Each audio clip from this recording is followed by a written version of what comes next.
Hey guys, so morning. What I'm going to show you in a minute is the actual news story in the Echo, and clear up a few things first of all. I was offered a house in Bersville, which is basically 2.5 hours walking distance from where I currently am in Eastleigh. I was also not told that it was cambered all the way through. Various people from Andover have been offered that before and have either been there for a day or two and left because they didn't want to be there because of the cameras, etc. It's so far away you cannot do anything, you cannot achieve anything, or just turn it down flat. And have actually been housed elsewhere straight away by Test Valley Council.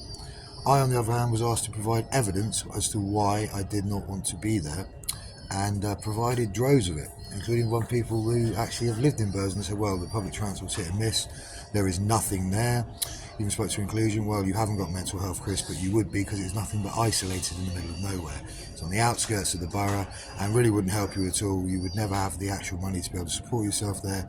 Get in regularly, even coming to the gym would end up costing you money each week.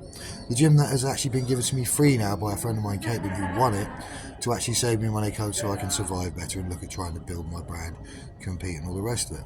But it's funny how certain people don't seem to appreciate that, because at the end of the day, they think they know better. But then again, you all take for granted the heated plated meal, a bed where you don't have the chance of waking up half frozen, or the fact that you seem to think because I'm living on the street I have mental health. No, I don't. I have criminal offences committed against me by my ex-wife and her friends, who was my wife at the time, but apparently backed by social services, being under the influence of drugs in a public house, private party, is apparently something is worth endangering our daughter whilst driving under the influence of something she does not touch ever, and then being backed by social services, which itself is criminality, which I have on paperwork along with everything else, is apparently acceptable in this country.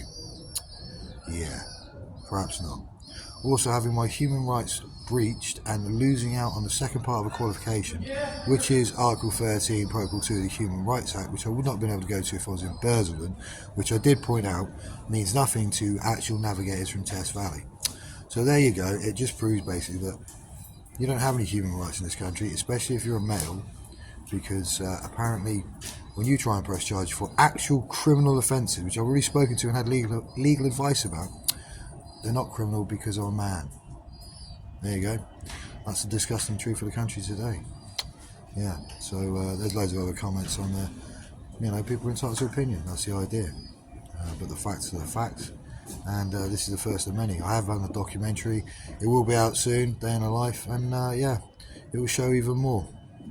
Interesting, isn't it? I'm supposed to be the one who did all the bad things. And yet I'm the one who has the backing of an entire town. Friends across the country who have all said don't stoop to her level. No, I haven't, because I've done nothing but tell the truth, and that is why I'm not getting the backing I should do. That is about change.